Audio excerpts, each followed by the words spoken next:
미국이 2분기 연속 마이너스 성장을 기록했습니다. 기술적으로는 경기 침체인데요. 연준의 금리 인상 속도가 늦춰질 거라는 기대로 주가는 올랐죠. 주가 상승 흐름 과연 이어질까요? 염승환 EBS 투자증권 이사 모시고 자세히 들어보겠습니다. 염 이사님 어서 오세요. 네, 안녕하세요. 반갑습니다. 자, 이 두 분기 연속 마이너스 성장, 이게 기술적으로는 경기 침체라고 하던데 염 이사님 보시기에 미국 경제 지금 뭐 그런 상황입니까? 어떻게 평가하세요? 이게 뭐 기술적으로는 이제 침체 구간에 들어섰죠. 왜냐하면 이제 2분기 연속 마이너스 성장을 하게 되면 예. 일단은 이제 우리가 경기 침체라고 인정을 하거든요. 네, 근데 그건 이제 기술적인 수치고 예. 사실 가장 중요한 건 이제 미국에서 공식적으로 전미 경제 그 연구소란 이제 그 협회에서 예. 거기서 이제 MBER이라는 이제 용어를 좀 쓰는데 MBER에서요. 예, 거기서 이제 공식적으로 발표를 한다고 합니다. 경기 아. 침체면 이제 공식적으로 경기 침체기에 들어갔습니다. 아. 이렇게 발표를 해야 이제 인정이 된대요. 아. 사실상. 그래서 아직은 이제 거기서 뭐 언급이 안 나왔기 때문에 일단 좀 기술적인 침체 국면으로 예. 보시면 좀 좋을 것 같고 오. 사실 이제 이번에 그 내용을 좀 살펴보니까 예. 미국의 2분기 GDP에서 1분기는 좀 안 좋았던 이유 중에 하나가 미국의 무역 수지가 좀 안 좋았어요. 무역 수지가요? 그러니까 GDP를 구성하는 항목이 여러 개가 있잖아요. 뭐 예. 이렇게 순수출, 무역 수지죠. 이게 뭐 흑자냐 적자냐 이거에 달려 있고 예. 거기다가 민간 소비, 소비. 그다음에 네. 이제 민간 기업들의 이제 투자가 하나 있고 그렇죠. 정부 지출이거든요. 네. 이 네 개로 구성되는데 1분기에 마이너스 성장한 거는 수입이 너무 많이 늘어나가지고 역성장을 한 거예요. 아. 그러니까 무슨 얘기냐면 수입이 늘어났다는 건 사실 미국 사람들이 소비를 많이 한 거예요. 그러니까 이제 소비를 하기 위해서 수입을 늘린 수입을 거예요. 늘렸다, 이거죠. 그러니까 그게 아주 나쁘게 볼 만한 내용은 아닌데 아. 일단 수치적으로 마이너스가 나왔던 거고 예. 이번 2분기는 무역 수입 쪽은 오히려 좀 괜찮았어요. 예, 수출이 좀. 순수출. 예. 네. 근데 이제 뭐가 좀 마이너스가 났냐? 예. 민간 투자가 좀 많이 줄어버렸어요. 민간 투자. 예, 왜냐하면 지금 요즘에 뭐 메타 플랫폼 뭐 아니면 요즘에 테슬라도 그렇고 네. 많은 빅테크 기업들이 감원한다 그러잖아요. 뭐 네, 해고하겠다. 그런 얘기를 많이 하고 또 있죠. 투자 줄이겠다. 어. 이게 이제 결국 인플레 때문인데 경기가 경기가 안 좋아지고 이러면서 그 미국의 큰 기업들이 투자를 줄이기 시작했습니다. 그러면 그게 당연히 GDP에 영향을 주거든요. 그러니까 그게 우리가 예상을 못했던 건 아닌데 네. 어쨌든 이번 2분기 GDP에 그런 게 좀 들어갔고 네. 그다음 민간 소비가 좀 약간 좀 축소되는 그런 모습이 일부 나왔거든요. 아. 그러니까 이거는 이제 전분기 대비해서인데 예. 그러니까 이런 것들이 두 가지가 좀 안 좋다 보니까 이번 2분기 GDP 성장률에 좀 마이너스 요인으로 작용했는데 근데 이거를 우리가 뒤집어 생각하면 물가 올라가서 사람들이 소비 줄이고 그렇죠. 금리를 자꾸 올리니까 네. 기업들이 투자를 줄였잖아요. 줄이고. 근데 이건 사실 예고된 부분이었거든요. 그래서 이번 2분기 GDP 성장률 역성장 가지고 우리가 뭐 기술적인 침체다 이걸 네. 논할 게 아니라 내용을 보면 충분히 예측 가능한 아. 그런 역성장이었다. 예. 이렇게 보는 게 맞는 것 같습니다. 네. 2분기 연속 마이너스 성장이라는 게 좀 그래도 보기 드문 일이고 네. 그래서 경기 침체 때문에 자꾸 좀 걱정인데 시장은 뭐 이 경기 침체가 되니까 거꾸로 오히려 네네. 침체 우려보다는 뭐 금리 때문에 그런지 좀 상당히 많이 올랐어요. 그죠? 네. 어떤 이유 때문이었어요? 그러니까 일단 이제 연준 의장도 그랬지만 사실 그 누구죠? 이제 옐런 재무장관도 예. 사실 이제 경기 침체 뭐 가능성 높지 않다 이렇게 좀 선을 좀 확실히 그어줬고 예. 거기다가 이제 아까 말씀드린 대로 그 2분기 이제 GDP 성장률 자체는 물론 마이너스지만 내용 자체가 그렇게 뭐 우리가 어느 정도 몰랐던 부분은 아니었기 때문에 감안을 하고 있었다라고 좀 보시면 좋겠고 오히려 이런 지표들을 봤을 때 결국 우리가 이제 이 아까 GDP를 분해해 봤을 때 이제 나올 수 있는 건 뭐냐면 소비가 줄고요. 기업들이 투자가 줄면 어떻게 되냐면 이제 나중에 물가가 안정화됩니다. 아, 수요가 둔화되기 때문에 수요 둔화 시그널이 보여버린 거예요. 예. 그럼 결국엔 지금 시장이 제일 공포스러워하는 게 물가 상승이잖아요. 근데 에너지 가격도 잡히고 있지만 뭐 실제 이게 경기가 위축되면서 물가가 잡히겠다. 물가 잡히면 연준에서 긴축 속도를 당연히 완화시켜 주겠죠. 그러면 결국엔 나중에 이 경기 침체가 이게 악재가 아니라 통화 정책을 또 바꿀 수 있는 호재로 좀 보고 있는 것 같아요. 그래서 사실 오늘 새벽에 끝난 미국 증시가 이제 급등했던 배경에도 예. 지표를 본 게 아니라 지표 이후에 있을 그 어떤 시장의 흐름을 미리 예측을 한 것 같아요. 예. 그러니까 지금 역성장은 현재를 보는 거고 주식시장 미래를 보잖아요. 예. 미래를 보니까 이거 연준의 스탠스가 뭐 확실히 좀 바뀔 수도 있겠다.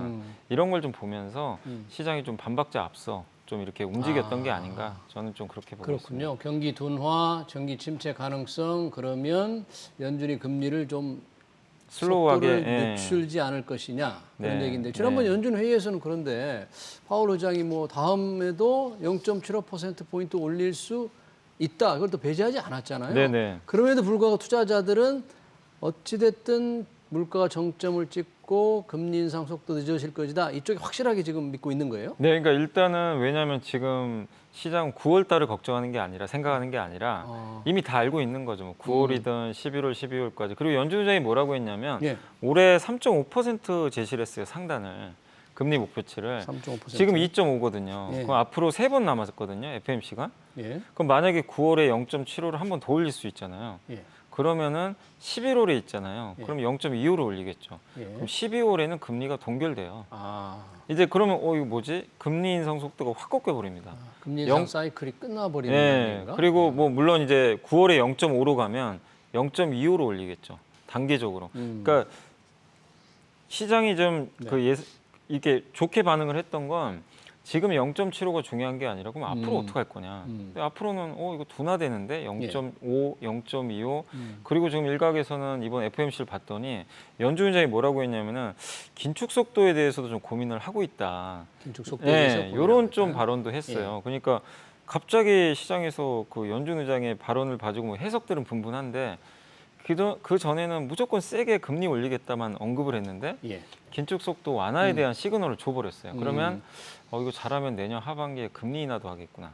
아, 그러니까 시장은 지금을 보는 게 아니에요. 네. 절대 이제 6개월 후나 내년을 보는 건데 내년 보니까 통화 정책이 바뀔 것 같아요. 좀 바뀔 것 분위기가. 같다. 올해는 너무 셌잖아요. 예. 그래서 그걸 이제 선반영을 해서 음. 지금 주식시장 특히 나스닥이 이렇게 강한 이유는 예. 거기에 좀 주안점을 두고 시장이 좀 보고 있다. 어제도 올랐지만 연준 회의가 끝난 하루 전, 그 전날도 큰 폭으로 올랐잖아요. 네. 4% 그날 올랐는데 그렇게까지 오를 정도로 이렇게 봐야 되나요? 왜냐하면 이제 1% 인상할 것까지도 시장은 좀 약간 걱정을 했어요, 사실. 1% 인상하면 어떡하지? 근데 다행스럽게도 0.75로 그냥 예상했던 만큼 나왔고, 그리고 아까 말씀드린 대로 연준 의장이 지금 운전수죠. 계속 페달을 세게 밟아요. 저기 그 금리 목표치까지 가야 되니까 물가 때문에. 근데 뭐라고 했냐면 뒷자리에 앉은 승객들한테 고지가 얼마 안 남은 것 같습니다. 자, 우리 이제 고지가 얼마 안 3.5%가 보입니다. 아. 그렇게 했고 속도를 좀 약간 슬로우하게 가야 될 수도 있을 것 같습니다. 이런 언급을 하니까 이제 페달에서 발을 살짝 뗄 수도 있는 거죠. 그럼 이제 뒷자리에 앉은 승객들은 좀 이제 편안해지는 거죠. 예, 이거 되게 세게 달렸는데 이제 속도가 좀 둔화되겠다. 물론 네. 전제 조건 하나 붙였어요. 물가 데이터를 계속 확인하겠다. 아, 데이터를 좀 예, 확인하면서 그러니까 이제 꺾여야 되겠죠. 예. 물가가 근데 안 꺾이고 더 올라간다. 이러면은 뭐 이건 또 없었던 일이 될 수도 있어요. 그래서 연준 의장이 전제 조건으로는 매달 물가를 확인하면서 대응을 하겠다. 원래 연준이 이 포워드 가이던스라고 미리 언지를 줍니다. 예. 어떻게 하겠다. 근데 이번에 뭐라고 했냐면 이런 거 이제 안 주겠다 그랬어요. 당분간은. 아, 그래요? 예, 오. 그리고 그러니까 9월에 FMC가 열리잖아요. 예. 그때 데이터를 보고 결정하겠다. 데이터를 보고 예, 결정하겠다. 그래서 이제 앞으로 나올 이제 8월 10일 날 미국의 소비자 물가 지수 또 발표되거든요. 7월 달 거. 7월 거. 예, 이제 그게 1차 좀 변곡점이 될 것 같아요. 아, 그걸 보면 연준이 9월에 어떻게 할 건지 조금 예, 예상해 볼 조금 수 있는. 힌트를 얻을 수 있습니다. 예. 그러면 지금의 이제 오늘도 그렇고 어제도 그렇고 이렇게 나스닥이 오르는 걸 보면 야, 이제 미국 증시 이렇게 확실하게 오름세를 탔나? 이런 쪽으로 배팅을 하는 게 맞을까요? 아니면 어떻게 봐야 될까요? 근데 아직은요, 이게 뭐 V자 반등이 나오기는 뭐 쉽지 않다고 예. 보는 게 어쨌든 이게 충돌되는 게 뭐냐면은 이제는 긴축 사이클이 좀 끝나가는 게 점점 보이긴 하는구나. 예. 희망은 보여서 이제 올라온 건 사실인데 예. 또 한 가지 싸움은 뭐냐면 이제 현실과의 싸움은 또 있어야 돼요. 현실과 이제 경기가 진짜로 침체로 갈 수도 있고 음. 둔화되기 시작했잖아요. 뭐 예. 월마트도 예. 재고 늘어나고 예. 예. 그러면은 하반기에 기업들의 이익이 우리가 예상했던 것보다 안 좋아질 수 있거든요. 예. 근데 추정치 하향이 나올 수 있는데 그러면은 또 이익에 대한 이제 그 훼손 여부가 또 이제 맞부딪힐 수가 있거든요. 예. 그래서 이제는 또 숫자와의 싸움이 펼쳐질 수 있기 때문에 그 과정도 한번 고비를 넘겨야 돼요. 아. 네, 그렇기 때문에 지금 시장은 일단은 안도랠리로 올라왔지만 예. 이게 연속적으로 뭐 V자 반등해서 전고점 넘고 음. 이건 쉽지 않고요. 근데 실제로 그렇게 되려면 물가가 그럼 2%로 가야 돼요. 그럼 근데 바로 그건 쉽지 않잖아요, 그거 쉽지 그거는. 않죠. 아무리 해도 내년도에도 어. 물가가 2% 예. 가긴 쉽지 않습니다. 예. 그러니까 지금 9%인데 이게 꺾이겠죠. 당연히 뭐 5%나 4%까지는 갈 수 있어도 예전보다는 고물가 시대란 말이에요. 예. 그런 걸 이제 우리가 생각한다면 금리도 예전보다 높을 거고 그래서 V자 반등보다는 좀 완만한 이제 박스권으로 갈 것 같고 그래서 예. 중요한 게 이런 고물가 고금리 환경을 이겨낼 기업들은 뭐 전고점 뚫을 수도 있어요. 기업마다 이제 차별화된다고 보시면 돼요. 기업마다 그거를 차별화. 못 이겨내는 기업은 계속 뒤처지는 거고 이겨낼 수 있는 기업은 갈 수 있는 거고 그래서 네. 이제는 좀 차별화되는 장세가 좀 나올 것으로 보고 있습니다. 뭐 지금의 아까 그 안도렐리라는 표현을 쓰셨는데 이걸 또 너무 믿으면 섣부른 판단을 네, 맞습니다. 초래하는 꼴이 될 수가 있겠네요. 네, 맞습니다. 걱정되는데 근데 일부 지금 우리 서학개미들 보니까 최근에 좀 이 나스닥이 많이 오르니까 네. 야 이거 금방 더 이상 안 오를 거야 하면서 이 하락 쪽으로 베팅하는 네거티브 인버스 투자를 좀 많이 한다는데 네. 정말 그렇습니까? 요즘에 실제로 인버스 많이들 한다고 그래요? 예, 데이터도 좀 나와 있고 예. 이거 뭐 나스닥만 그런 게 아니라 최근에 코스피도 그래요. 코스피도? 인덱스 투자가 그 ETF 쪽이 가장 순매수 상위 쪽에 인버스, 예, 인버스 쪽에. 떨어지는 쪽에 예. 베팅하는 분들이 많아요. 그게 좀 많아지고 있습니다. 왜냐하면 이제 요즘에 좀 증시가 또 올라오잖아요. 예. 오르다 보니까 이건 약세장 속에서의 기술적 반등이다. 다시 떨어질 다시 거다. 전저점 깰 거다. 이제 이렇게 확신하시는 분들이 좀 계시다 보니까 일단은 왜냐하면 지금 또 만약에 올라왔을 때 인버스를 사놓고 증시가 급락하면 수익을 얻을 수가 있잖아요. 예. 근데 이제 그게 사실 말처럼 쉽지는 않습니다. 그렇게 쉽게 되는 건 아니고 예. 타이밍이라는 걸 누가 맞추겠어요. 사실 이럴 수도 있죠. 2,600, 700 갔다가 전저점을 깰 수도 있어요. 그러면 이제 지금부터는 큰 손실을 보고 나서야 이제 수익을 확정짓는 건데 예. 어떻게 될지는 아무도 모릅니다. 그래서 저는 당부드리고 싶은 게 예. 타이밍을 맞추지 마시고 그리고 인버스를 했다는 건 이제 어쨌든 시장이 다시 뭐 나스닥이든 코스피든 급락할 건 이제 생각하고 하시는 그런 걸 건데 예상을 한 거죠. 그러면 그럴 만한 조건이 나와야 되거든요. 아. 그냥 막연히 빠질 거라가 아니라 올랐으니까 다시 빠질 거다 이렇게 예, 생각하면 이게 안 되고. 아니라 왜 전저점을 깨야 되는지 명확한 근거가 있어야 돼요. 근데 저는 아무리 생각해봐도 지금 당분간은 깰 것 같지가 않은 게 예. 악재들 다 알잖아요. 뭐 아. 고물가 뭐 모르는 것도 아니고 금리 세게 올리는 거 금리 세게 올리는데 나스닥이 급등합니다. 뭐냐면 이제 악재에 반응을 안 해요. 그래서 지금 시장을 괴롭혔던 그런 여러 악재들이 이제는 안 먹히는 시점이거든요. 예. 그러면 인버스로 혹시 투자하신 분들은 이걸 생각하셔야 돼요. 만약에 전저점을 깰 수 있는 조건은 제가 고민해 본 건 뭐냐면 유럽 문제가 좀 있어요. 유럽. 유럽이 지금 독일이 러시아로부터 가스 공급을 지금 제대로 못 받잖아요. 예. 그래서 이거는 지금은 아닌데 가을에 난방 수요가 좀 많을 거란 말이에요. 네. 천연가스로. 그게 만약에 부족해서 유럽에 전력난이 생겨버린다. 겨울철에. 그러면 또 깰 수도 있겠죠. 그럼 유로화가 또 무너지고 예. 외국인들은 또 달러 사고 원화 팔겠죠. 요거 하나랑 중국의 부동산 문제. 중국 부동산 요즘에 계속 나오잖아요. 좀 안 좋죠. 뭐 대출금 안 갚겠다.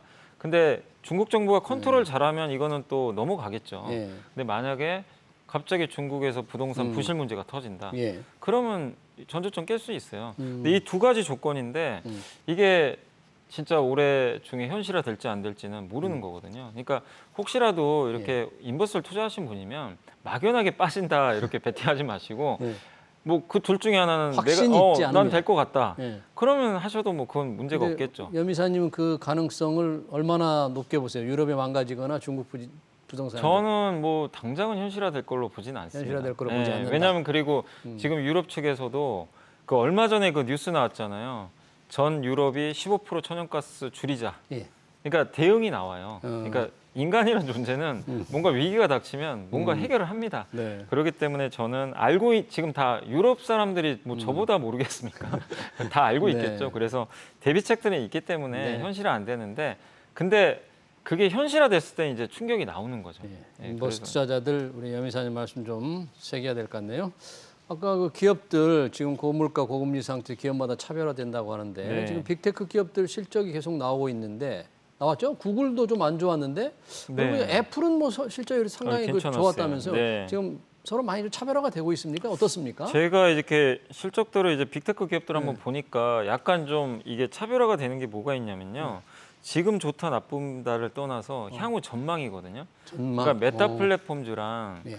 또 미국의 그 스냅이라는 SNS 업체 있잖아요. 예, 스냅. 광고 기반에 예. 그 두 회사는 실적 발표하고 주가가 급락을 했어요. 아, 스냅과 예, 메타는 근데 구글, 애플, 아마존은 실적 발표도 뭐 물론 나쁘진 않았는데 전망을 좋게 하더라고요. 향후 전망까지. 전망이. 마이크로소프트도 마찬가지고. 어. 근데 이 두 개 갈림길이 뭐냐면 예. 그 메타나 아니면 아까 스낵 같은 경우는 예. 가장 큰 문제가 물론 이제 광고 기반 서비스들이긴 하는데 경쟁 플랫폼이 너무 막강한 게 생겼어요. 경쟁 플랫폼 그 메타. 틱톡이라는 틱톡 그렇죠. 그 짧은 동영상 있죠. 예, 예. 그쪽으로 가입자가 많이 넘어가요. 그러니까 이제 이쪽에서 광고 매출이 점점 줄기 시작하는데 스냅도 CEO가 그런 언급을 한 것 같더라고요. 광고 매출 좀 줄 것 같다. 메타 플랫폼도 광고 기반이잖아요. 그렇죠. 그러니까 너무 강력한 경쟁자가 있는 거예요. 근데 아마존 예. 거의 뭐 미국 독점 기업이죠. 예. 애플도 사실 뭐 아이폰 쪽에 뭐 거의 그냥 스마트폰 독점이고 마이크로소프트도 뭐 말씀 안 드려도 그냥 독점이고 구글도 마찬가지죠. 검색 광고 그냥 독점하는 기업이죠. 그러니까 경기가 안 좋아도 이런 1등 기업들은 흔들리지 않는 거예요. 그러니까 이 두 가지 차이가 있는 것 같아요. 예. 그래서 미국 기업들의 실적을 보실 때도 안 좋은 환경에서도 그 경제적 해자라 그러죠. 해자가 단단한 기업이면 오히려 좀 좋은데 해자가 자꾸 이제 무너지는 기업들 있죠. 예. 그러니까 아까 말씀드린 스낵 같은 경우는 그 10대들의 전유물이지만 틱톡이 자꾸 그걸 그렇죠. 붕괴시키고 있어요.